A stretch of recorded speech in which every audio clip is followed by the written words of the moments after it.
live. There we are.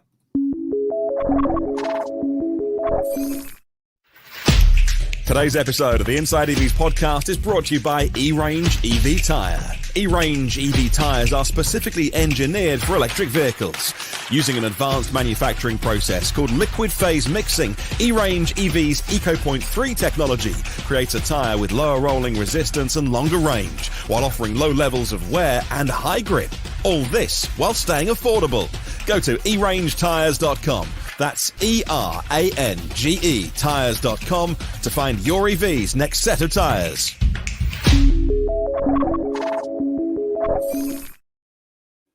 Hello, and welcome to the Inside EVs podcast for March the 31st, 2023. This is episode number 156. Thanks for joining us. On today's show, we'll be talking about the debut of the Jeep Magneto 3.0, the reveal of Kia EV9 tech specs, and the Fisker Ocean gets a huge range rating, and of course, much, much more. I'm Dominic Ioni, Inside EV's editor and forum moderator and host of the YouTube channel Drive Electric with Dominic. Joining us today is the assiduous Mr. Tom Logney, senior editor at Inside EVs and host of the YouTube channel State of Charge. We also have the permanently magnetic Mr. Martin Lee from the EV News Daily podcast, which is available on all the best podcast platforms. And of course, Kyle Connor joins us from the palatial and majestic, practically palatial halls of Autospec Studios, where he produces high voltage videos for a number of YouTube channels. Welcome, everybody. Hello. All right. Good morning. So before we get going, I'd like to turn this over to Martin for a second. Martin, I want to explain where I've been for a couple of weeks to the audience, and I think that's it. I don't want to just disappear for a couple of weeks and not say where. And actually, on my podcast, I've kind of been a bit patchy since December. I've been coming and going, and I don't mind saying the reason why. Last Friday morning, my dad died, and I lost him after a short battle with pancreatic cancer. Actually, he was diagnosed late last year. And it's a brutal type of cancer. He was a man of 75 years old, and it was detected far too late for treatment. So since the end of last year, I live 5 hours away from him, so spending a lot of time traveling on the road. I've kind of talked about why I have a Hyundai Kona now, and it's because it was his car. So I'd actually bought one. I had one for a week and then got rid of it because he said to me, look, I've got to get rid of my car. So, okay, well, I want your car, Dad, so that I want to drive your car when you're gone. So I've been putting a few miles on the Kona. Well, he sadly passed away last Friday morning, so I didn't feel up to joining you guys last week. But it's okay, and I'm okay now. I consider myself enormously fortunate to get to my 40s, and my dad was in his 70s. And but the reason I'm telling you on the Inside EVs podcast is because this was his routine. It was almost his religion. He would watch it every Saturday night because he hated Saturday night TV. So every single Saturday night for the last 3 years to the week, I think. I'm right, Tom. You were saying we're 3 years in today, and he never missed a show from show one. He loved learning about electric vehicles from the minute I started nerding out about them. Before I owned one, he bought a BMW i3 Rex because that was what he was like. This seems like a good idea. He went and bought one. Like, oh, thanks, Dad. And then I got my Zoe, and then he got the Kona. And so the reason I'm saying is because he loved this show, and so our Sunday chats were inevitably. Every Sunday, I would talk to him about what was on the show. And he loved it because of what he called the Americans. He said the Americans are hilarious. And he loved learning about EVs. And I reminded him many times, Dad, I have an EV podcast. You can listen to it. Here's how podcasts work. And he's like, I don't get it. I just do YouTube. So I'm like, okay. And so he didn't listen. He never listened to my podcast in the last 5 years. He loved this show. He thought the Americans were hilarious, and obviously I mean you three guys, and he's convinced that Tom's State of Charge channel is just all a front, and that there's some shady dealings happening behind there with New Jersey. He thinks Kyle is absolutely hilarious. He loves he loved Dom's guitar playing at the end when he treats us to that. So the reason I'm telling you on this show is because this was his thing, and it was our thing on Sundays, and I'll miss doing that. So that's where I've been. Anyway, so I also read a thing this week with Jeremy Clarkson, and he confirmed the story that if one of the three presenters, Jeremy, James, and Richard, ever died in an accident, that they would carry on the show, and that the next show they would say, "You may have heard the sad news that James May died last week." anyway. And he said they agreed that they would deliver that anyway in a certain way, that was the punchline. So I'm going to try and deliver that now with the worst segue in the world to hand back to the part. I don't want to bring you down. This is not meant to be sad or anything like that. It's a celebration of this show, of this podcast. So Dom, anyway. No, that was great to hear. Actually, I didn't realize your dad was into the show like that. He never missed it. Every Saturday and every Sunday he'd call me and talk about the things that you three guys said. It was like I wasn't here. Wow. Well, thanks for sharing that with us. Anyway, let's get back up to speed. I don't want to bring anyone down. Okay, here we go. Back. We're back. Okay. So, all right. So, Tom, on last week's show, you had just attended Ford's Blue Oval City event, but before you came on the air, you had to sit down in a Ford F-150 Lightning Pro with CEO Jim Farley, CEO of Ford. So that's a pretty good get, as they say in the business. Now, I understand that the video comes out later today, and I don't want to ruin it for anyone, but can you give us an idea of what you talked about? Yeah, for sure. So the interesting thing is, as you said, I was at Blue Oval City, and it was a big media event. And they wanted to talk about the progress of the site, which is down in Tennessee, and kind of tease a little bit about the next generation Ford electric truck, which the code name's T3. We talked about that last week. But the funny thing is, of course, I want to have the background of construction going on. So I told Ford I want to sit in a Lightning first of all when I interview Jim. I don't want it to be just inside the main hall where there's all people. I own a Lightning. I love the Lightning, and that's where I want to interview him. They said, okay, we can do that. So we're gonna set it up in a field, and in the background there's going to be a building with cranes going and everything. So as we're shooting, you'll see through the back window of the Lightning, construction, and it's just a good visual of that, So the plan goes off. Okay, that's what we planned. But as soon as I arrive on the site, it starts pouring. And for 2 hours, it's a torrential rain.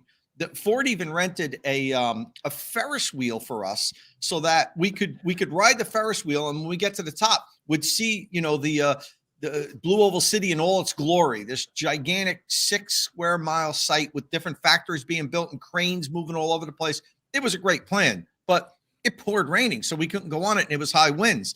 So now I walk out and ahead of time to where the truck is situated. It's a mud pit. So I set up and everything. So Jim had to walk across like 200 feet of mud just to get to me, waiting for him in the truck. I thought that was funny, but and I was expecting somebody from Ford PR to come out and say, you know what, we can't do it here. Like, Jim can't walk across all this field of mud and puddles and everything, but I give him credit. He did. He came out to me, and we sat in the Lightning, and I talked to him about, when you're interviewing a CEO, you can't really drill down to really, tough, specific questions. You can ask hard questions, but there's things you can ask, things you can't. So I really talked to him mostly about Ford policy moving forward with regards to electrification. That video is going to be up on my channel and embedded on an Inside EVs post, hopefully later today. If not, definitely tomorrow morning. You'll see the whole interview. But I talked to him about battery constraints, supply chain issues, sourcing, the mineral sourcing with the new incentives in the U.S. And, he was very candid in talking about how it's going to be a challenge because not only do we have the problem of sourcing the minerals, but then it's refining them. And currently China dominates that. We can, even the raw materials that we source here in the US get shipped to China to get, refined and then put in batteries. And he said, we just don't have the capacity here in the US. And he did give Tesla credit. He said, Tesla has started doing this. They have a small facility where they're starting to actually, refine the minerals so that they're battery ready. And to his credit, he said, and I give Tesla credit, they started doing this, but we need to do it, and we need to do it as a country. We can't just start incentives and say, well, the batteries have to be made here, the minerals have to be made here, and then not have any plan to number one, source them, and then to refine them to put them in batteries. So I mean, I could detect almost a little that he was anxious about that the fact that the vehicles probably aren't going to qualify for the full 7,500 for a while because the infrastructure is just not there to make it possible. And, Right. and that's what a lot of the OEMs said when this first came out, like, let this phase this in, don't just say starting right now, the batteries all have to be made and the minerals have to be made here, because it's not something we can do. Even if we want to pay more for domestic minerals, it doesn't matter. We don't have the infrastructure to actually do it yet. So in any event, we talked a lot about that. And then we talked about that specific plant and why they chose that area. And it was interesting, and he talked a lot about that. It's not currently it's not an extraordinarily prosperous part of Tennessee. But that's part of Ford's plan. They wanted to go into maybe an area that's not really economically developed and revitalize it and bring 6,000 full-time high-paying jobs to an area. And they're also training local people, because you have to understand that you build this giant factory and you have all these highly technical jobs. If the people never worked in that area, never worked in that type of an industry, you're not going to have hundreds and hundreds of engineers and skilled workers that can do that type of work. And they don't want to just relocate people and move people there. They want to give local jobs. So Ford's investing a lot in local schools, even down to K through 12 schools, in programs, courses where, at a young age, people, you think you want to be an engineer? Great. We have automobile engineering courses, electrical engineering courses, and then technical schools. They partnered with a local college, millions of dollars getting poured into training so that the local people that live there from a young age will have a skilled job. And he even said, and you know what, if they don't want to come work in our factory, they can go work for Tesla, because they'll have a skill. Right. So that this area didn't provide before. They couldn't get that type of specific training here. So I thought that was good. That it seemed like, and a lot of companies just say this, and kind of greenwash things that they're doing, but it seemed genuine. And when you look at what they're doing and how they're partnering with these schools and the money that's getting put into these programs, it's legit. So, Right. good on them for that. But the whole video interview is going to be up, as I said, hopefully later today on Inside EVs. I look forward to seeing that. Jim comes across as like super real. I just want to say, like, I mean, some other CEOs do too, or have their own thing going on. But Yeah. Jim comes across as, I think, just himself as like this is his actual real person. This is how he is. There's no frills. There's no makeup crew behind the scenes. Definitely no hairdressers. So, I agree. And that sometimes comes from your roots. He talks Right. a lot about how his grandfather started working at a factory at Ford, and it Right. brought their family out of poverty. It's not like, he's been a silver spoon, Right. which I know. a lot of CEOs, they bounce from company to company and they just kind of, they were born on third base. That's not the case with Jim. And as a matter of fact, I was at a Toyota event this past week that I really can't talk much about yet because it's all embargoed. But I was talking to the folks there, and Jim used to work for Toyota, and the people that were there spoke really highly of him and said, it was a loss for us when we lost him, but a huge gain for Ford. That we think he's a good person to lead a company. So even his peers and people that work in other companies have a lot of respect for Jim Farley. So speaking of trucks, I like that segue. So Tom, you mentioned to me this morning that you've decided which truck you're going to keep. So you have a couple trucks, and you've said that you're going to get rid of one eventually so you can get something else. But give us the background. Give us the new listeners. Tell us what trucks you own, and just tell us what's going on with that. Sure. So last July, I took possession of a Ford F-150 Lightning, and 2 months later, in September, I got a Rivian R1T. And I'd been talking about it on the podcast. I don't need two pickup trucks, but for so long, I wanted an electric pickup truck. I've owned pickup trucks, consistently since the 80s. So I've had 6 or 7 different pickup trucks, but I couldn't wait to get an electric pickup truck. But then, I was going to buy the first one available. But then 2 of them come to market basically simultaneously, and I really didn't know which one was going to suit my needs better. Put reservations down on both of them. I've reservations on every electric pickup truck out there now. Doesn't mean I'm going to buy them all, but just to be safe. And so I bought both of these, and my whole plan was to say, look, I'm going to keep them for maybe 6 months or so, and then I'll sell one of them because I probably won't lose money. I might even make money, but even if I break even, I'll be happy. And I've been talking about this on the podcast. I wanted to keep it through the winter to decide really fully which one. Now I've had the Lightning for 9 months. I've had the Rivian for 7 months.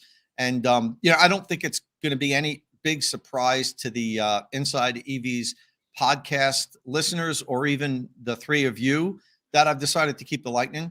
And it's really not a big knock on the R1T, because it's a fantastic vehicle. I mean, Kyle and I talk about it a lot. Kyle says it's his favorite vehicle, the best vehicle he's ever owned. And I feel I love it. I think it's an amazing vehicle.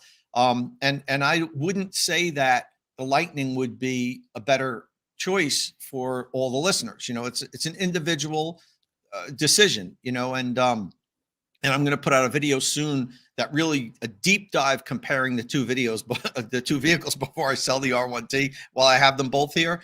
But for me, the Lightning just, it's more of a truck, and I want a truck. The R1T is a fantastic electric vehicle, but it's really not a truck. It's an adventure vehicle. It's a like a sports truck. Yeah, it's a mixture between. It's extremely sporty. It drives. It handles like a car. And the Lightning, you take a turn too hard, you feel the weight of the thing. It leans and everything. Tires will squeal. It's not a sports car, but I don't need that.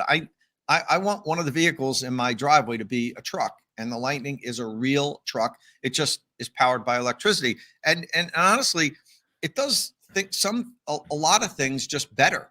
The frunk on the front is 100 times better than the Rivian's frunk. The fact that it's the low waist loading, which I use a lot. It's bigger. It fits more. The ride is softer. It's more comfortable. It's quieter on the highway. The range is about the same. And this is something that probably might surprise a lot of people. In my opinion, and in my use case, the Lightning is such a better charging electric vehicle. And I know a lot of people point out, you read in the forums online, the Rivians, Ford blew it on the charging. It's 150 kilowatt. That sucks. The Rivian's 220, 230 or whatever. But, you have to look at the full charging curve. And, Kyle and I do deep dives in this. And if as far as AC charging, let's start out with that first. 95% of my charging is at home. And the Lightning can pull almost 18 kilowatts. And the Rivian pulls about 11. And that's a huge difference. For me to go 20 to 80%, 85%, because I always charge at 85% on both vehicles, 20 to 85%, I get that done in slightly less than 5 hours with the Lightning at home with my, the Ford Charge Station Pro. I use the same charger to charge the Rivian. That same 20 to 80% to 85% takes almost 8 hours. So slightly less than 5, slightly less than 8. It's a big difference. Yeah. And is more important than the DC fast charging. And to be honest with you, with the DC fast charging, if you charge to 80%, the Rivian does not charge faster than the Lightning at all. And I have all the data. I've DC fast charged both of them 50 times. And I, a matter of fact, I just haven't put those videos out. I have all the recordings where I'm going to do side by side, 10 to 80%, 15 to 80%, 20 to 80%, the whole thing. The Rivian never beats the Lightning. Now, if you unplug it 70%, the Rivian will be ahead because it really starts slowing up at 70%, but not by much. It's ahead by like a minute or two. So, if you're on a long road trip, you probably want to unplug it 70% with the Rivian, but now you're leaving 30% of the range on the table instead of just 20% of the potential range. So, it depends on how far you're going. It depends on, what you're doing. I think most people that aren't charging geeks like Kyle and I and maybe Brendan Flash are going to charge to 80% or even more on a DC fast charger erroneously. And the fact is the Lightning charges just as good, if not even a minute or two faster than the Rivian, going up to 80 to 85%. So, and that's on a DC fast charger with the max charge rate supposedly of 150. And plus you get that initial boost with the Lightning that you don't get with the Rivian. No matter when you plug in for like 6 minutes, you get, a peak of, up to 182 kilowatts I've seen. And it just holds that for 5 or 6 minutes. But you know what? If you just need to add another 40, 50 miles just to get to where you're going, even if you plug in at like 50 or 60% state of charge, you get 170 kilowatts. With the Lightning, you plug in at that speed, you're not getting their the max charging rate. It's already down on the charging curve. It's not a repeatable event. So, Ford really did a great job with the Lightning. I'm super impressed with it. It's a better vehicle for me, and I'm selling the R1T. Now there's a but on the end of that. Okay. So I am selling the R1T. I have a good friend of mine that's been waiting. He's like, if you do decide to sell that, and he kind of knew I would, I just don't even put it for sale anywhere. I'm buying it from you. I also ordered over a year ago an R1S. And I'll be taking delivery of that within the month. Ooh. So that's going to be Meredith's vehicle to drive. It's a little bit smaller than the R1T, a little bit more manageable for, just parking and getting around and everything. So it's not like I'm abandoning the Rivian brand. I loved the R1T. It's a fantastic vehicle, drives exceptional. But the R1S is probably a better second vehicle for me. I'll be driving the Lightning every day. I love it. That's my vehicle. It was not funny. I never knew which vehicle I was going to be getting in that day because Meredith would typically leave before me. She gets up really early to go to work, and she would switch. It depends. So I'd never know which vehicle I would have. But now there'll be order in the Malagany household. I'll know every morning when I come downstairs, the Lightning will be there because she'll be in the R1S. I ordered it, same spec as the R1T, forest green, ocean coast interior. Paying a lot more than I paid for the R1S because the pricing, I ordered it right after they did that price increase. So unfortunately, I didn't get that super deal with it. But I will get the federal tax credit because I had a signed sealed offer before they changed the tax credit. So, but although I probably in this year, I don't know, looking forward to seeing if I'm going to qualify. I barely squeaked by with last year's tax credit. I probably won't be the case this year, but any event. All right. So that's what we're doing. Lightning is staying in the driveway. The R1T is going, guys. Until the Cybertruck gets here. Well, I'll be a very old man if I'm not already by the time the Cybertruck comes here. I wasn't a super early. Oh, okay. I did make a deposit on that. Right. I reservation on the Cybertruck, but I didn't. I waited like 2 weeks after they launched. I was actually in China with Neo when they had that event and started taking reservations. And I came home and really looked at it and everything. And I'm like, do I really like this? And like I've said before, initially was like, that thing is ridiculous. I don't want that to being like, well, it's not that bad. And then a week later, like, I kind of like it. And then 3 days later, I was like, I got to have it. So, you went through those 4 stages in 2 weeks. And a lot of people said they did the same thing. But yeah, and fan of the Mick just said, Tom, what about the Bolt? I ordered a Bolt. I am still going to go through with that. And I don't know when I'm going to get it because my dealer said it's like 6 or 7 months out. I want it for content. I also want it for when my wife works in New York City. She doesn't drive in the city. She takes public transportation.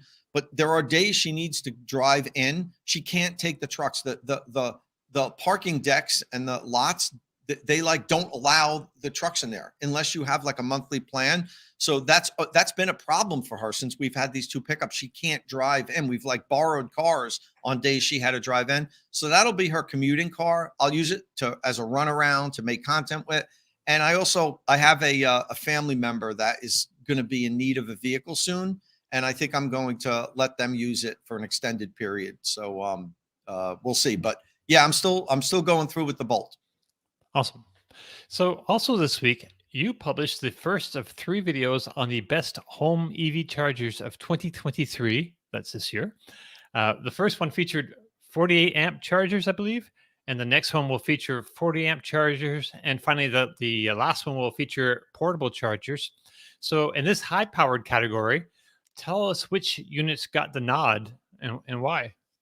Sure. So first, let me talk about why I did it this way. Okay. There's a lot of the best chargers out there. You know, you could see many of the automotive brands and even review places put out the best chargers. But one thing I noticed, they always just lump them all together. There's Right. never different categories. It's just, oh, these are the best chargers, and there'll be a portable charger. There'll be a couple wall-mounted chargers. Some of them will be 48 amps. Some of them will be 32 amps. And to me, that just doesn't make sense. Because you're comparing apples to oranges. So I'm going to be doing my annual reviews, and I'm going to do the best high-powered chargers, which I started off with here. I'm going to follow up with some of the lower-powered wall-mounted chargers, and then I'm going to do the best portable chargers. So we'll be comparing like units. And so this was the best 48 amp, which, I say are high-powered chargers. Now, I know there's 80 amp chargers on the market, Right. but right now, those would appeal to so few people because there's only 4 or 5 EVs that can accept 80 amps Right. out there. So I kind of just push that to the side for now. Eventually we'll do best 80 amp chargers, but I just don't think there's a need for that right now. So we did best 48 amp chargers, and I picked my top 4, and Wallbox Pulsar Plus came in number 4. The ChargePoint Home Flex came in number 3. And I didn't assign a number 2 because, in my opinion, there was a tie for first place. And it really depends on what type of vehicle you have. So I chose the Emporia 48 amp EVSE if you don't have a Tesla. It's a fantastic electric vehicle charger. It's new to the market. It's only been out a year. Typically, we don't see these smaller companies come out with a unit on their first attempt that just checks all the boxes. And this does, it's not perfect. There's some things about it I don't like, but one of the things that I love about it is the price. And when I do my reviews, I weigh the cost heavily because I think that's a very important part of the puzzle. And the Emporia is $399. And to me, for a high-powered, Wi-Fi connected smart charger that has tons of features, NEMA 4 enclosure, UL listed, Energy Star certified, 3-year warranty, nice, solid, good unit, to be $399. I mean, look at the other 2 chargers that I picked for number 3 and number 4. ChargePoint Home Flex is $749. The Wallbox Pulsar Plus is $699. So it's not like this is $50 less. It's like half price almost. Right. So Right. it really Emporia came out and did a fantastic job with this. I've actually talked to them extensively about how they would improve upon this unit for their second gen unit, which isn't going to happen anytime soon. They're very content with this. They're going to make it for a little while, so don't hold off waiting for an improved unit. But I've been engaging them consistently now, and they're interested in some of the improving on the things that I complained about. So I'm really excited about their potential second gen unit, which, as I said, won't be for a while. And then number 1, if you have a Tesla vehicle, is the Tesla wall connector. The thing that's interesting about it is Tesla makes fantastic electric vehicles. But when they first came out, Tesla, the Model S, whatever, it was so much better than all of the other electric vehicles. Now, in my opinion, the market's catching up to Tesla, and they still make fantastic vehicles, but there's some electric vehicles out there that actually, in my opinion, outperform the Tesla vehicles in the same category. But Tesla's charging equipment still has remained better than the competition. It's like they make their supercharging network, okay, and even their AC chargers there's a bigger delta between the competition for their charging equipment than there is now for their vehicles, which is interesting. The Tesla wall connector is fantastic. It has the native Tesla plug. It opens up your charge port if you have a Tesla with the press of that button. No other chargers can do that, although some claim they can, as if you watch some of my reviews, and then I found out in the review, it actually doesn't work. But if you have a Tesla, it's hard to tell you not to get the Tesla wall connector. I recommend that you do get a wall connector if you have a Tesla and you don't use your portable charger daily and plugging it in. Leave that thing in the trunk or the front of your vehicle. Keep that if you need it. Hardwire a good a 48 amp Tesla wall connector. It'll charge quicker. It's a better installation, and power shares up to I think it's 6 different units. The Tesla wall connector can power share. It has upgradable Wi-Fi connection where if there's a problem with it, Tesla can dial into the system and run diagnostics. It does software, OTA software upgrades, and it's $425. Again, competing with units that are $100, $200, $300 more. And my biggest qualm when I did the Tesla, my full review of the wall connector, was, if you remember, for a while, Tesla only sold it with an 18-foot cable. And that works for some people, but not for everybody. And that was my biggest complaint. When I made the review, I really crushed them on it and said, I don't even know if I could recommend this unless you absolutely know you're going to mount it on the side of your garage and it reaches. Because I took pictures in my review. I have, as you can see behind me, and unless I backed into the garage, it wouldn't even reach the front of my vehicle. So you shouldn't have to park your vehicle exactly the same way all the time so the connector can reach. But maybe about 6 months after I did my review, Tesla realized that the connector wasn't long enough. They had enough complaints. They upgraded it to a 24-foot cable, which it now has. And with that, it has my complete blessing that it rocks. The Tesla wall connector is a fantastic charger. If you have a Tesla vehicle, I see no reason to go anywhere else. And then I mentioned 2 honorable mentions. One was the NLX juice box. Great unit. Like it a lot. A lot of people said, Tom, I'm surprised this wasn't in your top 4. Listen, it was honorable mention. There can only be 4 in the top 4. And I think the juice box may have slipped a little bit in the last couple of years. They haven't upgraded some of the things that I wish they did on the unit, but it still is a good, solid unit. Very good. But again, $689, I think it is at the moment. So, it's almost $700 for the 48 amp version. And which is expensive when you look at the Emporia and say $399. Okay, what? Yep. So in any event, that's one. And I also had to mention, as an honorable mention, Tesla's wall connector with the J1772. Great unit, but it is $125 more than their wall connector with the Tesla plug. So it's $550. Which is still, if you compare it to some of these other units, it's still a good price. So that got an honorable mention also. Right on. Well, thanks for all that. And so next week, we're going to talk 40 amp chargers? Well, no, not next week. I don't have that review done yet. Okay. It's going to be it's going to take me a few weeks to get that one done. Okay. Well, but yeah, that one's coming. That'll be next. And then I'll do the portable chargers. I'll follow up at the end with, the portable dual voltage charging equipment. Right. And I'm gonna open up a whole new section on the Inside EVs forum too, dedicated to charging, home charging, DC fast charging on the road, different networks. It'll be right up there by the general. So if you're interested in charging them, hopefully it will have a bunch of information and resources for people to go and find out. And so you're competing with me now? No, there's going to be a lot of links actually to your videos, basically. So yeah. Definitely sending people to see the expert. All right. I think he's frozen. Okay. Did I freeze up there? Yeah. Am I back? A little bit. You're back. You're now. back a little bit. So yeah. But so that's what's on the list. And one of the things I wanted to point out, the Pup EV said Juicebox is migrating to a new cloud platform, and it's a mess. That is another one of the reasons why I didn't put it in my top, because I was almost going to do the top 5.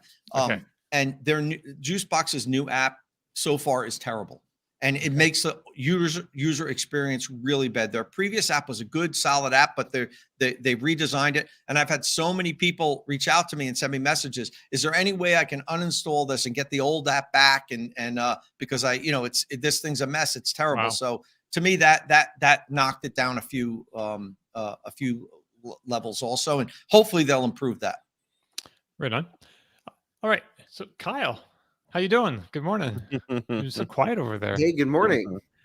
All right. So as usual, you've had a really busy week and with lots of driving and some interesting cars, including the Hyundai Ioniq 6. We're going to talk about that in a sec. But first, you had a couple interesting charging videos, including a visit to a Circle K in Rock Hill, South Carolina, which of course doesn't sound especially exciting, but this location just happens to be near the company's headquarters and is the site they use to try out new equipment. Now, this video was super positive about the network this convenience store chain is building out, but it wasn't a sponsored post. So why are you so bullish about the Circle K network? They only have like a dozen locations so far around the country, and maybe half of those aren't even open yet. Right. Well, okay, couple things going on here. First of all, Circle K is one of the larger charging providers in Europe, specifically in the Nordics. When Right. you go around Europe, it's like every Circle K has DC fast charging with snacks, and like that's just the thing. You know, Bjorn was in the early EV videos. Bjorn was always getting a hot dog at Circle K. Whenever we go over there, we do that. You know, in his tradition to go get hot dogs at Circle K when we're doing range tests or charging tests or whatever. And so Circle K and EVs have really kind of been like things that go hand in hand for me since I've been getting into them over 10 years or whatever, however long it's been. So now finally they're starting to launch in the US. And what's really cool is some of my friends work there and I know I know what's going on and I see the rollouts and I'm like, holy smokes, this is going to be the thing, at least in some markets. It's not a countrywide, cohesive network of webbed, intercity travel or intracity travel. However, they're going to be speccing the right equipment. We're talking, 360 kilowatt chargers at many of their sites. They have convenience stores with all the snacks, everything you can want. To me, a convenience store is the perfect place to put a charger in a major metropolitan area. I can run, I can get, waters, I can charge up the car pretty quickly. Perhaps they can even have a slow charging option, which they're considering at certain sites as well for people who may not be in as much of a rush. And so I don't know. I think they really get it. They're speccing the right equipment. It was such an easy experience to start charging. I just rolled up, didn't have no account set up or anything, plugged in the car, tapped my credit card, boom, charging. I'm like, why can't it all just be like that? There you go, right there, tapping, and we are good to go. I mean, it really is just a unbelievably simple process that, is sort of needed in the EV space. We don't have enough DC fast charging competition out there right now. And here we have some free market, private company coming in and putting in chargers to compete with some of the government forced networks out there. So I'm pretty impressed. Right. And I gotta add that the updated software on the ABB chargers generally, all their chargers is much better now. It gives you more information on screen, like your current charge rate, which you didn't before, and some other things as well. So again, it's good to see that the manufacturers of these chargers are also working away in the background because that new interface. Oh, yeah, you can see it on screen now. The new layout, the new charging, the font's a bit different and stuff, but it's a big improvement. Yeah, and what's interesting is they ping every 10 seconds. They update that kilowatt rate. Why it couldn't just be a constant number, I don't know. Don't know. Also, like there's some chargers like Alpitronics, when they're on the ENBW network in Germany, especially, they give you the charging curve. There are some really good user displays out there. Also, Circle K, I think, are exploring some of those. So we'll have to see how that all works. But, I think this is the start of something actually pretty big. And so I'm pretty excited about it. So, there's already sites well under construction. I'm going to go to the opening of one in Virginia here pretty soon. And pretty sweet. So they had, I was looking at some of the locations they have. A lot of their stores, they have like 3 180 kilowatt machines and then 100 kilowatt CHAdeMO plugs. Well, you have to imagine it's been pretty hard for anyone to get equipment right now. However, it sounds like they're going to have some big boy chargers here coming pretty soon. Right. That's what I was gonna ask. So 180 is like pretty decent for like a lot of the EVs out there now, but to future proof, I think you really need to go to 350 kilowatts. And I understand that's kind of what the plan is, basically. Yep, pretty much. I don't Okay. know how much I should or shouldn't say, but just Right. basically don't Well, worry about the charging speeds. It's gonna well, have potentially the fastest chargers in America. okay. Awesome. I mean, that's great because when you go to a convenience store, you don't typically want to stay a long time, right? So it makes sense to have like high powered charging. It's just it's a really great idea, like because they own all this land already, right? They have all these locations. They don't have to acquire land to put chargers on. That's like a big deal, right? Well, and Circle K, even compared to 7-Eleven or other chains, 7-Eleven's building out a network, by the way. Right. So far, they only have 90 kilowatt max chargers. Right. And and what the really annoying part of that, to be totally honest, is they're putting in the Terra 184, the ABB units. However, those can be spec'd in a low configuration or a high output configuration. And that's really down to the cables. And Circle K is speccing the high current configuration, the 400 amp cables, the ones you really need to get the power. The same exact chargers are going in at 7-Eleven, but they're 200 amp cables.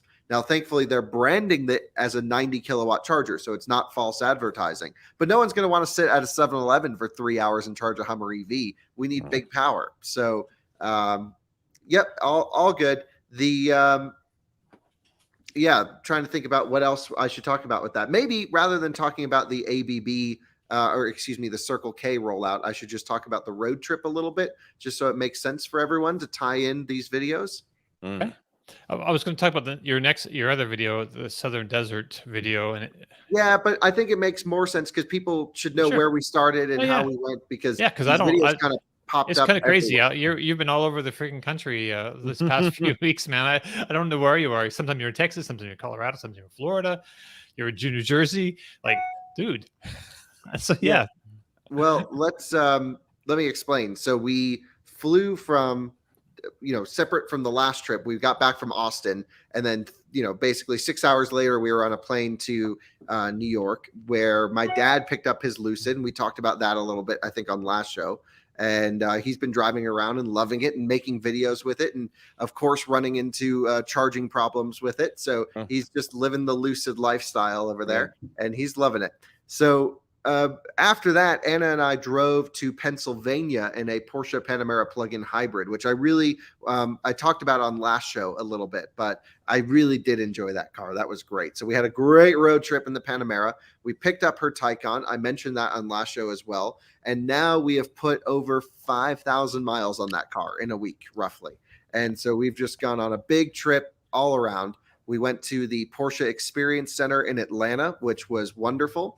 At the Porsche Experience Center, you can actually sign up for driving courses and go and drive Tycons on track and with a driving instructor and rip them around. You can drive 911s, Caymans, and do off-roading in Cayenne if you want to. It's a really unbelievable facility. This week, they just doubled their track size. So now I think it's almost 2 miles of road course right in downtown Atlanta. Yeah, you can see it when you fly out. You can see the track.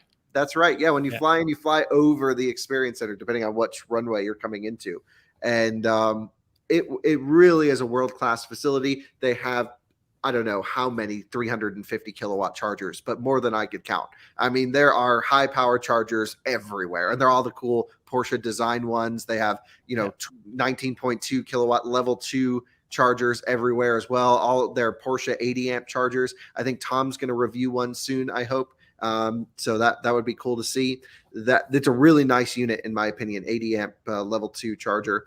There's, so we spent half a day there hanging out with our friends from Porsche. Shout out to our friend Calvin, who watches this show and is an EV nerd. So many nerds at Porsche. You guys would be Calvin's amazed. Great.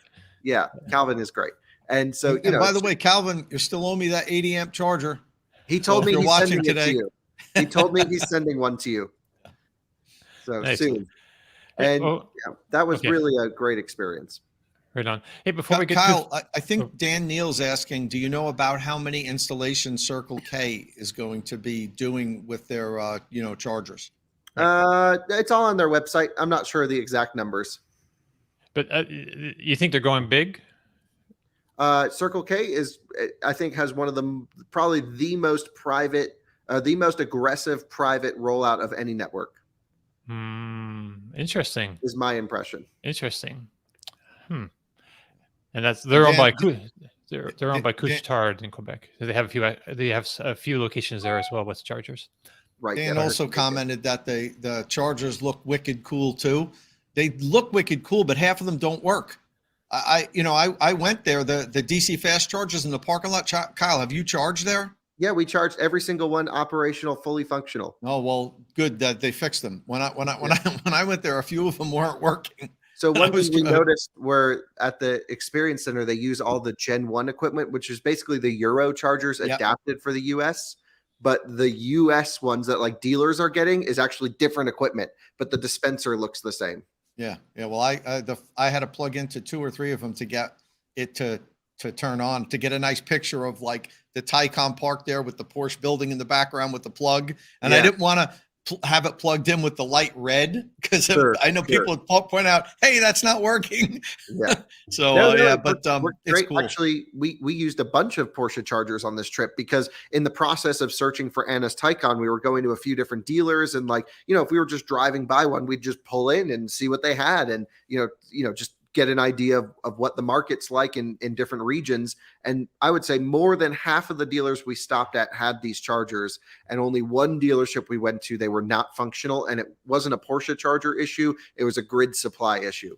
And so I don't know. I was pretty impressed with them because I remember when you were talking about that, Tom, and the early days of those chargers in the US really sucked. But I think we're kind of at least on the other side of that. That's I hope. Good. Yeah, I haven't been down there in a year or so. To the Experience Center. Another little tidbit about the Porsche Experience Center: if those of you that are movie buffs that like the Marvel movies, the Avengers, that building is the building they used for the Avengers headquarters. They just remove. If you see the Avengers, that's the building, except where it says Porsche. It says Avengers on it. So they actually use that building in the movie. It's very cool. Hey, I don't know. We don't talk about plug-in hybrids too much, but I don't think we certainly don't give Porsche enough credit for what they've done with their hybrid system. Because if you genuinely don't want to go full EV, and at the minute it is just the Tycon that you can get before Macan arrives. Actually, the latest generation of Panamera and Cayenne, is it in the Macan as well? But the hybrid stuff that they're putting in now, the plug-in hybrid stuff, what is it, like 29, 31 miles of range? It's all, you get a lot of your average daily stuff done with that. And if you don't want to go electric, it integrates very well. The way that they've done the solution with the motors and the gearbox and the transmission, it all just works really nicely. It's probably some of the best out there, actually. And I think the problem with plug-in hybrids is they really suck in electric mode. If someone buys a plug-in hybrid, if I bought one and I wasn't an educated buyer, I would say, wow, electric vehicles really suck. I can't go anywhere. I have no acceleration. It has the slowest charger. Like, why would I ever want to buy a full version of this garbage drivetrain? And thankfully, Porsche it's basically, the way I sum it up is, it's a plug-in hybrid that doesn't make electric feel terrible. And, they give you a plunger on the accelerator pedal, so you can just go and max out the full EV mode, which is 100 kilowatts multiplied, with a transmission. You actually get sustained performance up to pretty high speeds, does 90 miles an hour full electric mode, or maybe even more. I don't know. And yeah, it felt great. And you said it gets like 30 miles, and you couldn't get it to get less than 19, like with your maybe aggressive driving style. Well, I mean, I just drove the car normally. When I review a car, I try to do like customer representative driving. Okay. And a Panamera, especially in a base form, it's not a race car. People aren't going to go shred up canyons. This is a daily driver. And it is not that fast in a straight line. I mean, it's not slow, but it's not like Tycon Turbo S. I can't, feel my face or my plaid. It's a nice, comfortable daily driver that's premium and efficient. And over my 1,000 miles with the car, I averaged 30 miles to the gallon, which, by the way, most of the time when the combustion engine was on, I probably was driving a bit more aggressive than a normal Panamera driver. And I got over 200 miles of electric driving. Okay. Yeah. Well, that's pretty good. It's really good. And that's highway driving. That's not city commuting. That was road tripping. So, Sweet. I mean, I did plug it in at every opportunity. I did the thing, but yeah, pretty good. The yeah, I just want to very briefly just continue the trip, if you don't mind, and that way we can tie it all together. So we left Atlanta in the Tycon, fully charged, blasted to the Mercedes factory in Tuscaloosa, and did that easily. Charged up there fully, and then we were like, "Where do we go now?" Because normally when I'm at a charging station, I don't think about the next stop until I'm there. And the Porsche route planner I thought was broken. It just kept saying, we can't get you to Dallas. We, not on that route. You're going to have to take this. And I'm like, there's no way I'm going around. What are you saying? Tycon, you're on some drugs here. What's going on? And then we got to the Mercedes factory in Tuscaloosa and realized like, we can't go any farther west. Like, what are we going to do?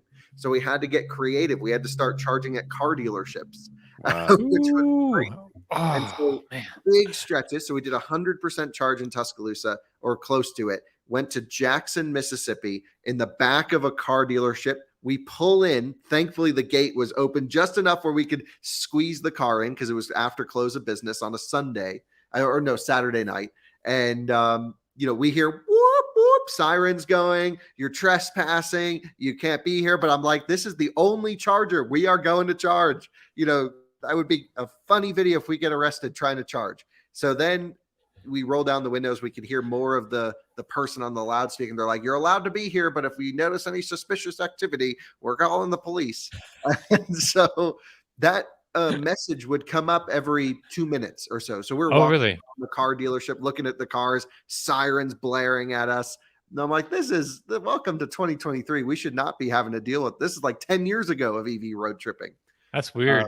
It was unbelievable. And, they had a 180 kilowatt charger with limited cables down to 90 kilowatts, but we still were able to charge, thankfully. So that wasn't the end of the world. Actually a free charge, and it is open to the public. We checked on PlugShare. It's open. It's free. It's the only link to get through Jackson.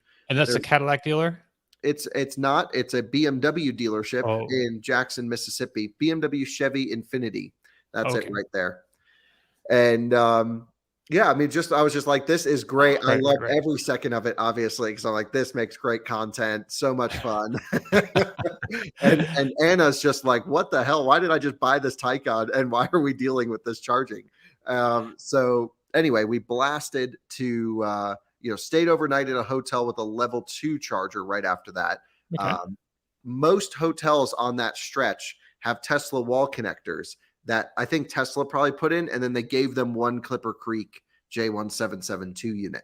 So we forgot to bring our Tesla adapter. It would have been fine if we did, but there were 3 cars all waiting to charge on one level 2 charger to make this stretch. Well, this is right. So, we parked next to this Ioniq 5 in an open spot, and he was charging to full. You can see the pixels on the Ioniq 5. And so I was like, hopefully this guy leaves early in the morning. He'll throw the plug into our Tycon and we're good to go. And that's exactly what happened. I left the charging flap open on the Tycon. And, that's sort of a sign, I feel like anyone driving on this stretch in a non-Tesla has to be an EV nerd. Because like you have to be brave to do this. Feed me Seymour. Right. And so I left the auxiliary flap open on the Tycon. It doesn't have power charge ports, so we can leave it open. And he plugged us in at like 4 or 5 in the morning, which was great. And, I thought maybe I should leave a note, but we had, maybe just enough to arrive at 0 or 1% at the next charger. But, thankfully we got there with 30-something% by the time we left. So we shot over to where we shot the video you've been trying to bring up, Dominic, which is the only 50 kilowatt charger linking Dallas to the east. And there's me praying to the ABB gods that this thing would work. And so, this is crazy. Right. To get, east of Dallas, one of the biggest cities in the country, they have this only single 50 kilowatt charger. And again, Tesla, you can get anywhere easily. I just want to point this out. Right. And Tesla really should have put magic docks on this stretch first. Yes. But for another topic. This is the link from Dallas to anywhere east of Dallas. It is at a Cadillac dealership, and they know what they got. Yes, they do. It is $1 per kilowatt hour. So we put in about 50 kilowatt Enterprise. hours. Yeah, cost us $50. I did the calculations off of a Hummer EV because that's the always Right. thing I like to do, which is a $250 charge, and it would take 6 hours with a charging curve. And the one thing they did get right, and I think they were just trying to screw customers, but they, in effect, it actually helps EV drivers. Oh yeah. If you leave an EV plugged in when you're not charging, chargers should charge idle fees. Famously, Electrify America does not charge idle fees in America, and it leads to so many people plugging in their cars and sitting at 100%. Here, they charge you $50 per hour, which seems extremely reasonable, and that's what they all should be, in my opinion, and probably more. It should be $100 an hour, and it should go to the people waiting in line. But that's okay. It's I that was the one thing they got right. I think they were trying to piss people off, but they did it right. Right. And that because it's the only link, you can't have anyone blocking this charger. And they had cones blocking off the charger. Not like you can't use it, but green cones for EV only. It was really actually nice that they wanted to make sure that was available for EV drivers. So to Cadillac of Shreveport, you are the happening place in that city For now. For now, until maybe like 2 weeks from now, EA is putting new chargers in that route. They're in, they're just not turned on. Right. So there's the little sections all over the country like this. So right, there's still big holes in our current charging networks, especially for CCS. Yes, Tesla's pretty much got the whole country covered, right? Except for you don't maybe have some to think places about in it in a Texas. Tesla. Okay, I was thinking in some parts of Texas, maybe there's some issues, but Yeah, I don't know. not really. Okay. I mean, maybe a few little sections. Tesla's pretty much got it. Okay. Yeah. But Sorry, go ahead, Dominic. no, go ahead, please. Because there were some things that we did that didn't ever make a video that are worth talking about. Because we went to Dallas to film a video at Friendly Chevrolet. And Friendly Chevrolet is the premier electric car dealership in Dallas, I assume, because they built this beautiful charging park right in front of their dealership. Wow. It's got crazy cool colors. They had this whole ad campaign. They even have a vehicle wrapped as like the EV, charging park, and it's all purple and blue and like really cool. The problem is that vehicle is a gas Chevy Silverado, which is like, welcome to Texas. And B, this dealership closed the charging park on Sunday. So they're like, you know what? We're going to build this beautiful charging park. And you know what? No one needs to travel through Dallas on Sundays. This is the day where you don't drive. EVHQ. And so except for Sundays. We just hammered them. This is just not the way to build confidence in EV drivers. Now, A lot of people are speculating they can't operate the charging park because it's a Sunday. And there's dealer laws that you can't sell vehicles on Sundays in Texas. Right. However, just like make it a separate business. Like it doesn't need to be like just spin it up as an LLC. You're not selling cars, you're putting in chargers. I don't know. I don't even think that would be a thing because other car dealerships had chargers open in the Dallas area on Sundays. Right. So they were just like, they have a weird thing where they want to have a charging attendant there where I don't know if they valet your car or if they plug it in for you or what, but I'd be happy not having that feature if I could just charge the car. Well, it's like, first of all, it's like, how dumb do you think EV drivers are that they can't plug in their own cars? Well, to be fair, we have seen quite a few of that. Yeah. So maybe it is nice to have some valet service around. But like, if the valet dude isn't there, don't just close down the whole thing. Right. It's like putting up a sign saying like gone for lunch back in half an hour. Like, it's okay, just leave it open. It's fine. It's like, go get a hotel and wait until tomorrow. Wow. There has to be a legal reason because like the ROI on that, like that's beautiful. It's signposted well. It's clean, it's tidy. There's a nice shade. If it's a sunny climate, it's good. If it's a rainy climate, it's good. Shades over EV chargers are always brilliant. Canopies so needed now. There should be solar canopies, though. I mean, that's the be. only thing that it's missing. That would have been perfect if those were solar canopies. Much, Tom, and they're so expensive to do solar canopies. Bit of battery storage as well. You could do a PPA, Kyle, and not even have to pay for it. Yeah, it's true. Just the look of it. They've spent so much money on this and they're just not making money back. I mean, there's still electricity in Texas on Sundays, right? It's like everyone doesn't just turn their house off. It depends. They just started that. Woo! electricity on Sunday. Holy moly!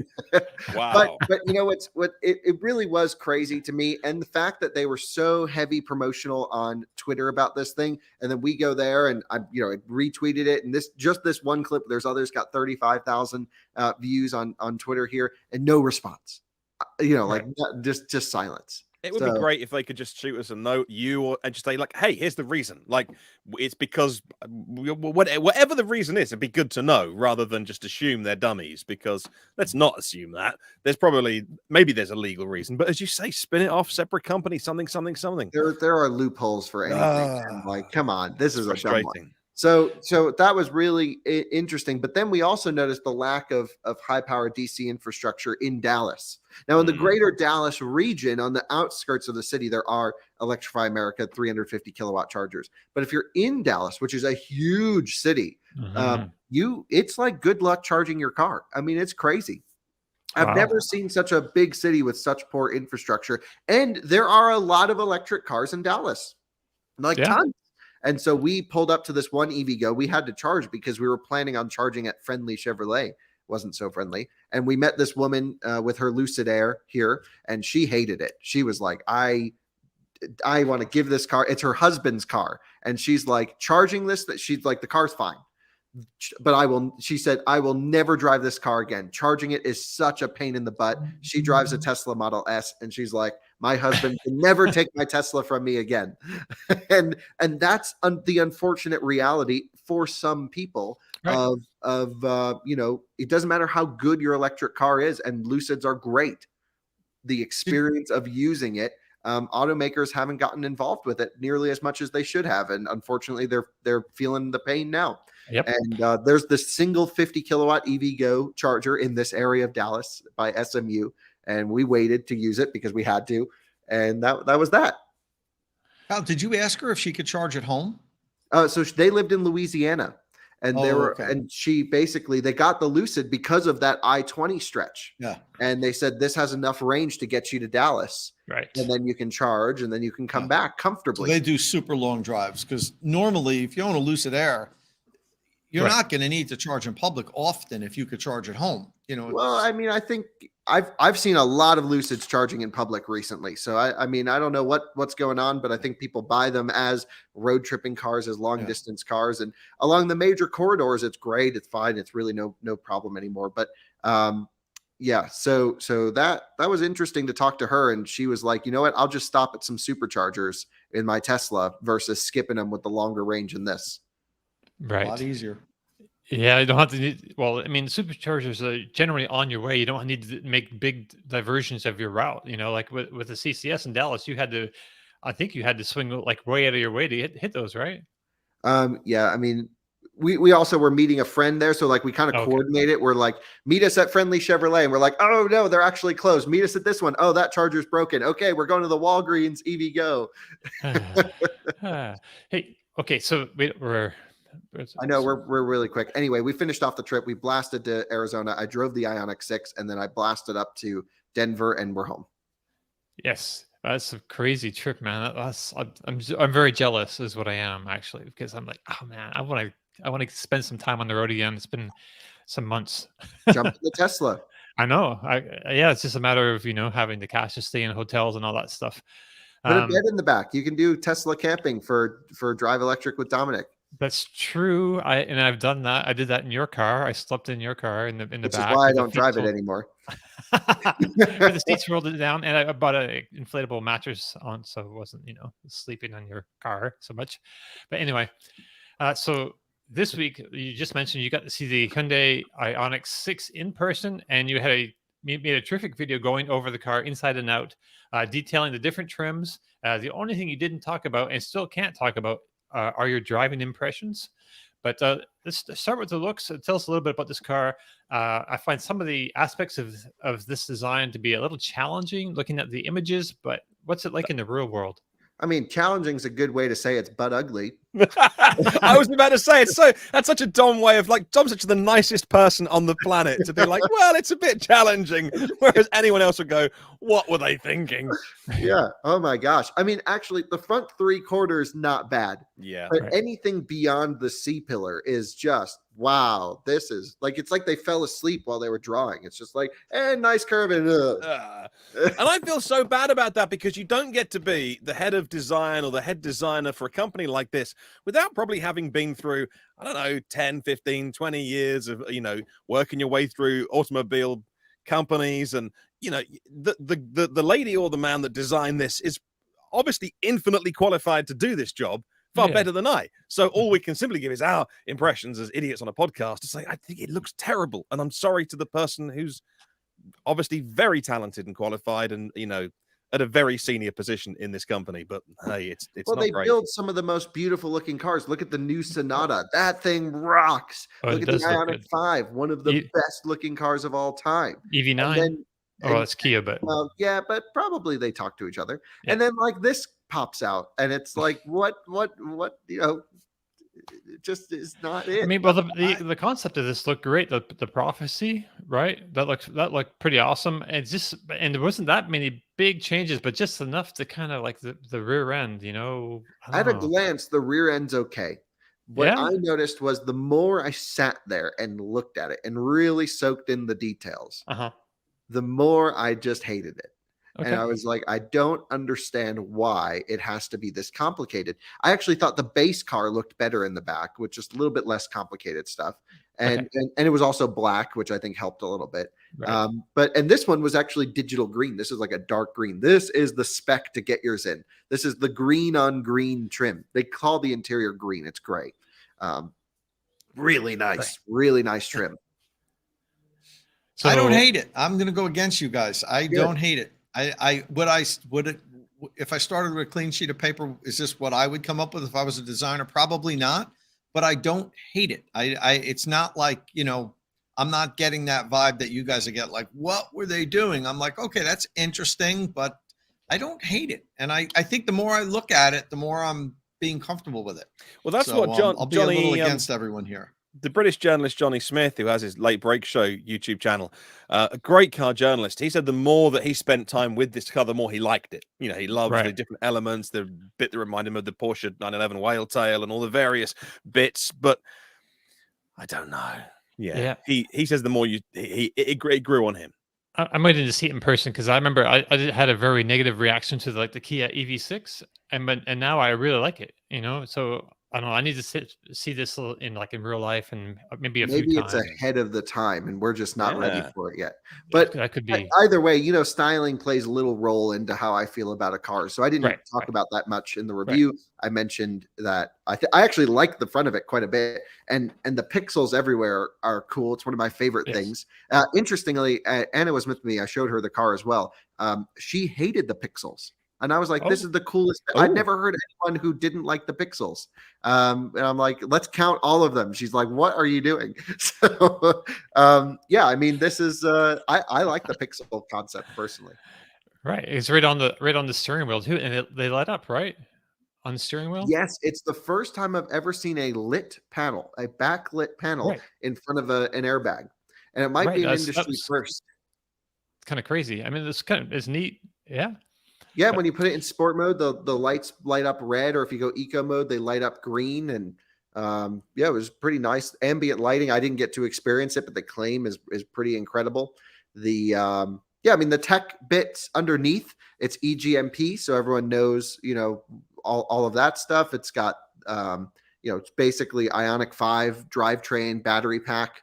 Of course, I can't tell you how it drives yet, but I pretty much told you everything short of that in this video. Right on. So we'll talk about that driving hopefully next week. Yeah, absolutely. I think the 3rd is when we can talk about it. Okay. And the interior, you kind of like, there was some hard plastics here in the middle that you didn't like so much. But other than that, mostly good. Yeah. Weird switches in the middle. Overall, everything you touch feels great on the inside. Okay. Except for they moved the window switches to the center away from the driver door for, I don't know why. And those don't feel that nice. Right. But I mean, it looks nice. Yeah, the interior is cool. Not much headroom in the car, I think, compared to Ioniq 5. I definitely felt a little bit tighter in there. Like I'm not sure my dad could fit in this car from a Right. headroom perspective. He's 6'5". I'm 6'1", and I in the front seat was fine, but even if I just lifted a little bit, my head was right in there. I did not sample one without the sunroof. It's possible you get more headroom without the sunroof, as is typical in most cars. And then also in the rear seat's very wide for the size of car that you're in. It's a Model 3 category. It's slightly larger in every dimension than a Model 3, but it's in that class, and definitely a bigger rear seat, wider rear seat, bigger leg room than Model 3 by far. I had a lot of leg room. Yeah, but like that, I don't think many Americans buy their decision based off rear seat legroom like they do in potentially China. Korea or especially in China. Yeah. These are much more weighed factors. Yeah. Right on. All right. So I guess it's my turn. So real quick. So I put up a couple videos this week. I put up a video of my very first Tesla mobile service visit. So as many of you know, my car has a charging issue where I can't get full power. It lets me charge at 16 amps, which is about 3 kilowatts instead of 40 amps. So I was looking through the Tesla app, and I just clicked on service, and then I noticed there was a recall on my car, and that they had the part in stock, and they wanted me to schedule a visit. So I did that. We don't have a Tesla service center here yet, but it gave me the option to have a mobile tech come to my house and replace a rear wiring harness. Anyway, I figured this is something that new owners of used Tesla Model 3s might run into. So I thought I'd share how it all went down. And it was like simple, it was painless. Watch the video if you like to get more details. It was, not the most exciting video, but it was there and it was cool. Also, let's see what else happened this week. Oh yeah, then this week I also made my second run of the Drive Electric with Dominic Tesla FSD beta test course, which I refer to as the DO loop. That's my channel acronym. So I did this on the same software, 10.69.25, as I did with my first run through the loop. And I also did it with my friend Ashley, because I figured it would be more fun to do with someone who hasn't experienced FSD before, because I figured the car would behave pretty much like it did the previous time. So it was interesting that it did it did much better this time. It's the same software, but there were points on the first run, like approaching left turn lanes, where it would just put on its left turn indicator, even though like the car was going straight, the route is straight. It was just like, put on the turn signal for some bizarre reason. So, but it didn't do that the second time through. It was like really kind of weird in a couple places. It was still hesitant to enter roundabouts, and it did randomly apply the brakes at one point. But it did the one by College Town, I call them traffic circles, roundabouts. It did perfectly, where it failed the first time. It totally failed. It tried to take the wrong exit. It was like really dodgy going into the thing. Anyway, so now my car is on FSD version FSD beta version 11.3.3. So it's updated, and I hope to run the loop with my sister very soon, which should be fun. From reading what others are saying, I expect it will be better and have a more human feel now. But maybe it should probably still be hesitant around roundabouts. And because this latest update consists of a single software stack instead of one for the highway and one for the city, I may try a bonus section with some challenging intersections and an on-ramp and an off-ramp. I tried it with the old version. I didn't post that video because it just did not. I have a very challenging intersection just before the on-ramp that even with the upgraded version, I'm not sure it can do it, because you can't see what's coming across the street head on. There's like the big hill. Even when you're driving, coming across the intersection from the other side, you can't really see it. It's not ideal.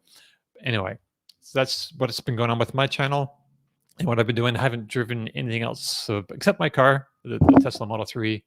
And so far, so good. Yeah, it's been doing pretty great. All right. So some news.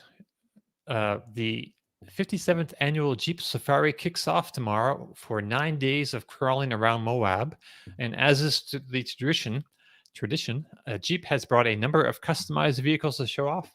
So this year they brought 3 vehicles with a 4xe drivetrain and 1 all-electric, and that's the Magneto 3.0. So as the name suggests, this is the third version of the Magneto Wrangler.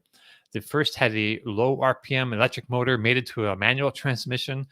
2.0, more than double the horsepower, triple the torque. But this year, the 3.0 has got a new efficient motor that brings the power output up to 650 horsepower and 900 pound-feet of torque. So they've also raked the windshield back a little bit. You can see there, made a few other small changes. So it's kind of a drivable concept. So we don't have to spend a lot of time on it, but I just thought it was interesting. And it was also interesting they say that this is the third and also the final Jeep Magneto. Actually, you're looking at this car on the screen there. That was also pretty awesome. They put a 4xe drivetrain in that older, I'm not sure if that's Wagoneer. I don't know. Kyle, you know what that is?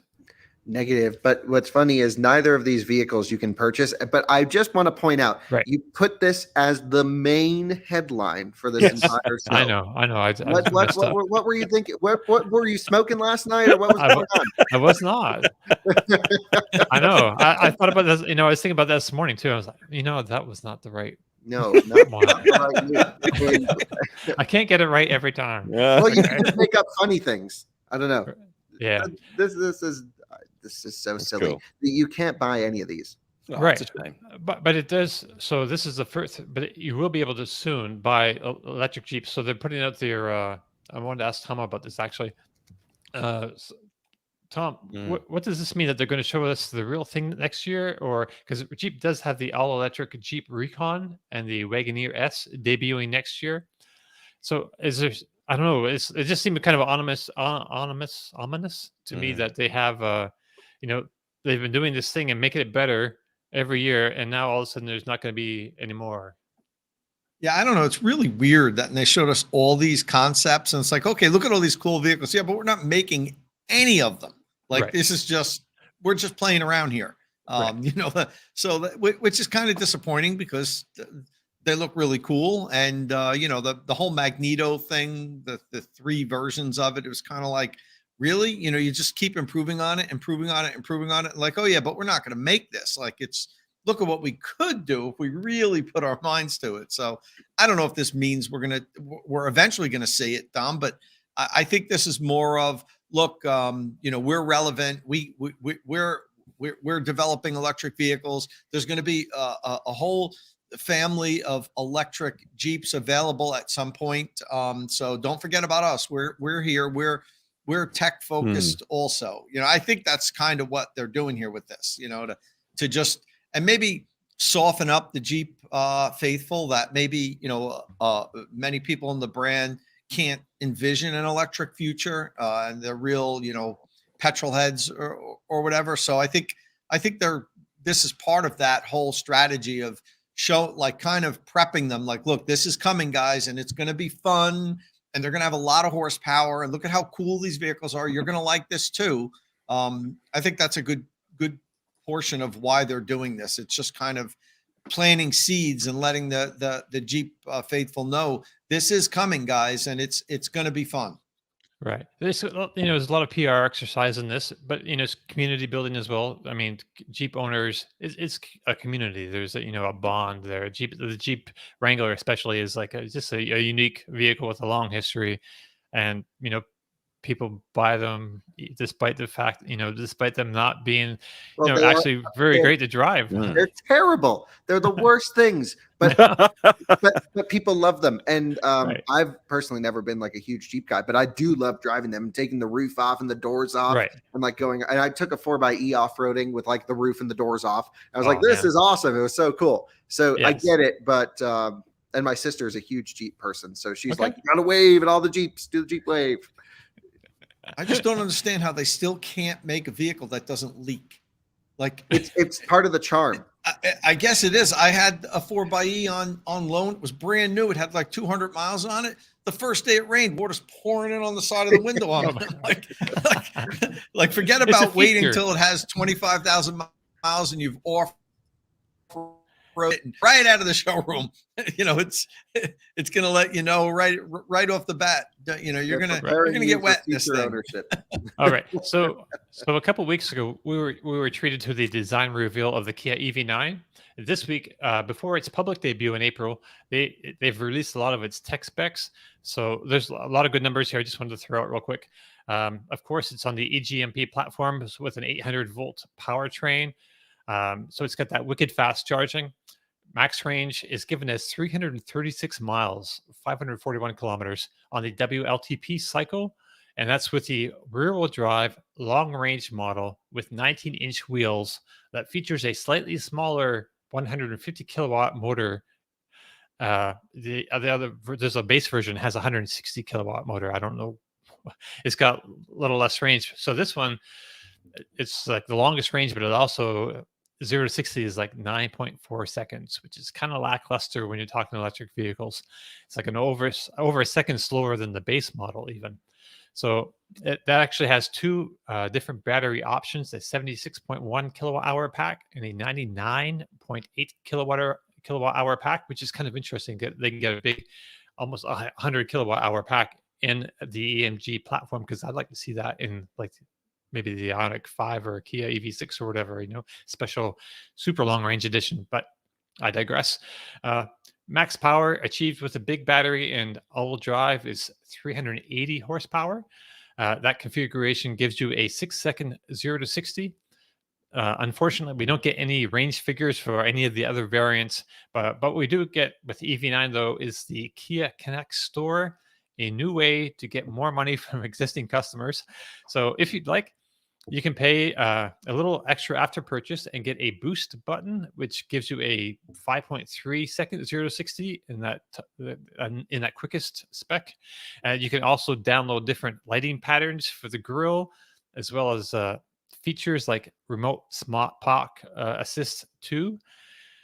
Kia is also making a big to-do over the new Highway Drive Pilot, which it says is a level 3 ADAS system under restricted conditions. So I don't know, Kyle, what's the most exciting thing to you about this SUV? It's got 4 different backseat configurations too. I just thought I'd throw that out there. The rear seats swivel. How cool is that? Right, that's one of the configurations. Yeah. Here's the thing that shocked me. It was Tom and Colton, 2 of my close friends, and Tom's on this show, of course. And they both said this could be it over an R1S. Now, obviously, Tom's still getting his R1S, it sounds like. But Colton canceled his R1S. Wow. For this, which is going to be way less expensive, much more economical, of course, and charged like a monster.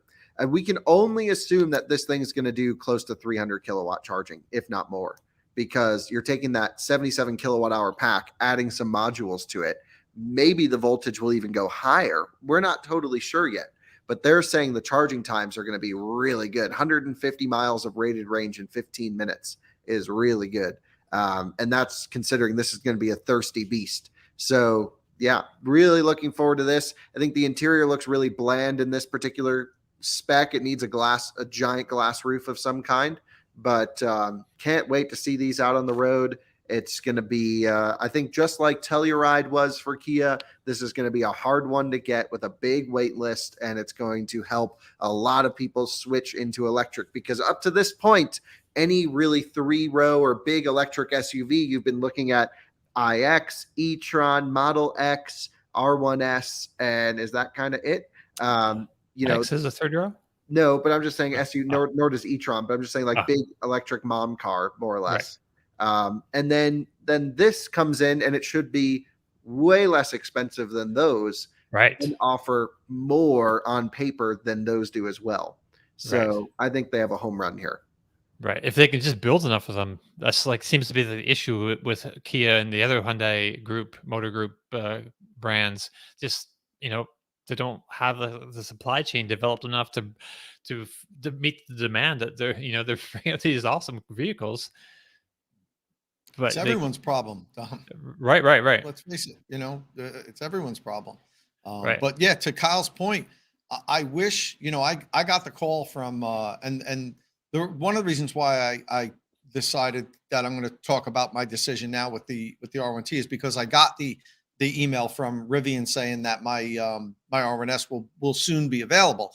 You know, if that was 3-4 months from now, and I had the opportunity to drive one of these first, I may have decided. I don't. You know, I really love the Rivian. I love the R1S. And the interior seems like it's a lot more premium than this, than the EV9. And my wife would have to play a role in deciding which one she prefers. But if I had the time to experience this first, let's say I got one on loan, Kyle, and had it here for a few days and drove around with Meredith in it, we may have decided to switch. But right now, with the timing, the Rivian's ready. We're going for it, and I know I won't look back because I love the Rivian. But this is, to your point, it's a legit contender. And if it's $20,000 less, you know, maybe 25,000 less, you know, specced out pretty well, then you have to consider it. So good on Kia here. Yeah. I'm wondering. I know I just really quickly, I know we're up against it with like the last couple of minutes, and a couple of us have to dash. To get going. But I just want to say the job Kia have done in the last 20 years. Can you imagine? You know, just even a few years ago, Kia coming to market with this is the price point of our new car. And at no point today has anyone balked at that and gone like, well, I would never spend that much money on a Kia. Just that reinvention of their brands. Hyundai, Kia as well, underneath, because of electrification, what that's done to that entire business that, but both names, but over here as well, Kia particularly was small little, you know, crap boxes that you run around in. That was maybe your first car. It was the least aspirational brand in the world, and yet now I look at this and go, well, this or a Buzz would be my two absolute ideal family cars. And what a job they've done! Amazing. I think they used to do like two cars for the price of one or something. I'm old enough to remember when Toyotas and Hondas were little junk cars. That's true. You know, in the early 70s. I mean, I wasn't driving then, but you know, but you know. And the funny thing about Toyota being called Toyota, everybody called them toys. They dropped off the Oda because it was a little toy. You know, it was a little tin can. You could feel how thin the metal was. You could just push the side of the door and it would buckle in. You know, but it was efficient. You know, and it came at the right time, right when we had the oil embargo and fuel. You know, gasoline went crazy and people. You know, but before that, they were little. You know, they were considered junk, like Kia kind of was in the early, you know, Hyundai. I remember in the early 80s, my God, they sold the Hyundai Excel for like $29.99 or something. It was like, you know, ridiculous, but it fell apart in 3 years. You didn't have a car, you know, but they've come a long way, and the brands Kia and Hyundai are killing it now. And they're taking a leadership role in electrification. They're not just keeping pace with the other automakers. No. You know, they're moving ahead with electrification. So you know, that happens. Right on. So Tom, I think you might have to go now, but we just want to touch real quick on this Fisker bit, and then we'll I can sit for a minute or two, but I was supposed to start a Zoom call now at 11, but they can wait a minute or two for me. Okay, so the Fisker Ocean is going to be the longest range crossover available in Europe, apparently. So Fisker just announced its official WLTP numbers: 440 miles on a charge, which is pretty incredible. That's 50 miles more than what Fisker itself was estimating, I believe. So interestingly, the Ocean Extreme, which is the most powerful version with 3.6 seconds 0 to 60, is also the one with the big range. Like a total opposite of how it generally works. So Fisker hasn't given out pack sizes yet, but the base trim is sport, and it has an LFP pack, while the ultra and extreme trims get nickel, manganese, cobalt, or NMC packs. The ultra gets 390 miles of range. So it seems like there's two different NMC pack sizes. So we're waiting for clarification on that. Maybe Kyle knows something about that already. Tom, Kyle's already had a bit of a go at one of these in the parking lot. Are you anxious to try one out? And what kind of expectations do you have? No, absolutely. I've actually sat in one. I didn't get a chance to drive it, but I did sit in one. And, you know, I love the styling. Fisker's always been fantastic at styling vehicles, you know, not necessarily at engineering them. So let's see how well the vehicle is put together. The inside, in my impression, seemed like it was a little, the materials seemed a little plasticky and a little, you know, non-premium, Right. but the base model, at least, the price point is pretty good. I'm definitely looking forward to it, Tom. I just wish, Fisker to me has a long way to go to prove that it's a legitimate company, based on the first go around. And on the second go around, I'm not impressed by the fact that everything seems like secretive. Like, even how does he not, reveal? Why don't we know the battery pack size by now? Right. It's a startup. You kind of, you would expect them to be as transparent as they can be, to kind of prove to everybody that they're legitimate. But instead, you can't get information from them. I've emailed Fisker in the past to try to get information. They haven't even responded to my email. So I'm still a little weirded out by the company. And I want to see them. I want to see, build. I know they're already started building them, but I want to see, scaling up and more of them on the road, and people not having issues with them before I really, feel like they're legitimate. I'm still at that point now where I still don't believe it yet. And I mean, that's just my opinion. But I hope that's the fact that they partnered with Magna is a huge deal. Yeah, that's that really helps them. But I'm still, once bitten, twice shy with Fisker. Sure. That's one of the things that I feel exactly the same about production. And a really good friend of mine is about an hour that way, so I'm going to go and see when his car arrives. I had an order in for ages, and he sent me an email 2 weeks ago, and it said, your Fisker Ocean One is being sent. Your build is going in at 7 a.m. on the 13th of March, obviously a couple of weeks ago. There's time to personalize your order. Click on the link. If you click on edit build, you can change it. After this time, you can't change it. Your order is this, like the blue planet color, sea salt inside, 22-inch wheels. And then it goes on. And it's like, well, there's no mention of the battery in this. But the reason I bring that up is because he sent me the thing to say, hey, well, look, I've got the build time and the build date, and it's a UK right-hand drive car. So it hasn't arrived yet, but there we go. I understand there's some homologation thing to go through this month in April, and delivery should start sometime after April. That's Very basically the plan. And in Europe too, they already have a few stores in Europe, a few locations, but they still need to do that in the US. I don't know do they have anything in the US, Kyle? Not that I know of now, really. No. Right. I mean, I drove a car here in America, but I don't think there's no Fisker stores yet. No, not that I'm aware of.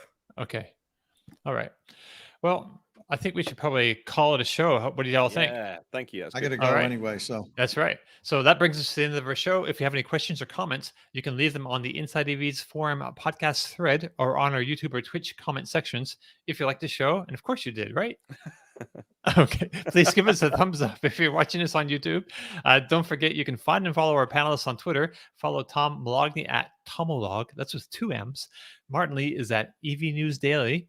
Kyle Connor is at It's Kyle Connor. You can find me on Post News and Spoutable and Mastodon. Click subscribe and tap that bell icon for notifications. Thank you all very much for joining us. We really appreciate having you here. And we'll see you all again next week. Ciao.